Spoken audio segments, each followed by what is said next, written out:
छठा प्रश्न भी मोस्ट इंपॉर्टेंट है दोस्तों, ये बहुत बार पेपर में पूछा जा चुका है सेम प्रश्न। इस प्रश्न को दोस्तों आप सॉल्व कैसे करेंगे, देखिए दोस्तों श्रृंखला पहले देखेंगे, 2 है, 3 है, 5 है, 6 है, 7 है, 9 है, 10 है, 11 है, 13 है।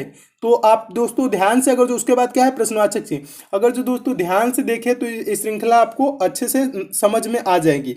तो दोस्तों अगर जो इसको ध्यान से कैसे देखना है, पहले तो दोस्तों हम क्या करेंगे, इसका हम अंतर नहीं लेंगे, अंतर नहीं निकालेंगे। क्यों नहीं निकालेंगे, संख्याएं बहुत कम है, यानी कि कम कम का अंतर चल रहा है। इसको अगर जो दो तरीका होता है, एक तरीका बहुत लंबा हो जाएगा, मैं आपको आसान तरीका समझा रहा हूं। देखिए दोस्तों, 2 से क्या हुआ है, 3 हुआ है, 3 से क्या हुआ है, 5 हुआ है, ठीक है। 5 से क्या हुआ है दोस्तों, क्या हुआ है, 2 से पहले 3 हुआ, 3 से 5 हुआ। अब उसके बाद दोस्तों क्या है, हम 3 3 का देख रहे हैं। फिर 6 से दोस्तों क्या हुआ, 7 हुआ, 7 से दोस्तों क्या हुआ, 9 हुआ, यानी कि 2 जोड़ दिया ना। अब हम 3 3 का ही देखेंगे, 3 3 का अगर जो इसमें हम बना रहे हैं, 3 3 का पेयर बना रहे हैं, तो देखिए दोस्तों फिर उसके बाद से 10 से क्या हुआ, 11 हुआ, 11 से दोस्तों क्या हुआ, 11 से 13, यानी कि दो दो का गैप हो जा रहा है ना, यहाँ पे +2, यहाँ पे पहले क्या हो रहा है +1, उसके बाद +2, फिर उसके बाद से 13 के बाद दोस्तों संख्या कौन सी आएगी, 14 आएगा। और आगे अगर जो पूछा होता 15 आता, उसके बाद क्या आता दोस्तों, 16 छोड़ के 17 आता। देखिए इस श्रृंखला कैसे चली, एक बार और मैं समझा देता हूं। आप 3 3 को बस देखिए, इसमें 3 3 को देखेंगे तो आपको समझ में आ जाएगा। तो 2 से पहले 1 जुड़ा है, 3 हुआ है, 3 से 2 जुड़ गया है, 5 हो गया।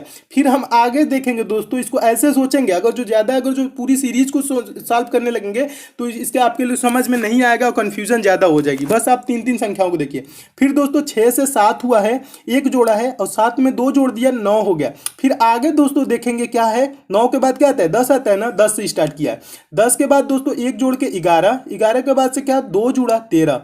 अब फिर क्या जोड़ेंगे दोस्तों, 1 जोड़ के हम 14 से स्टार्ट करेंगे। संख्या कहाँ से स्टार्ट होगी, 14 से। तो प्रश्नवाचक चिन्ह का स्थान पे कौन सी संख्या आएगी, 14। 14 किस ऑप्शन में दोस्तों, तो ऑप्शन नंबर सी में। तो आपका ऑप्शन नंबर सी सही हो जाएगा। आप ऐसे भी सॉल्व कर सकते हैं, और चाहे तो दोस्तों सीरीज को आप +1 ऐसे भी सॉल्व कर सकते हैं, और सीधा सीधा भी चाहते तो सॉल्व कर लेते। सीधा सीधा सॉल्व करते तो थोड़ी सी कंफ्यूजन होती, लेकिन सॉल्व वैसे भी हो जाता, ठीक है। तो इसके लिए दोस्तों ये मेथड लगाएंगे तो ऐसे आप सॉल्व कर लेंगे। मैं उम्मीद करता हूं दोस्तों आप इस प्रश्न को भी अच्छे से समझ गए होंगे।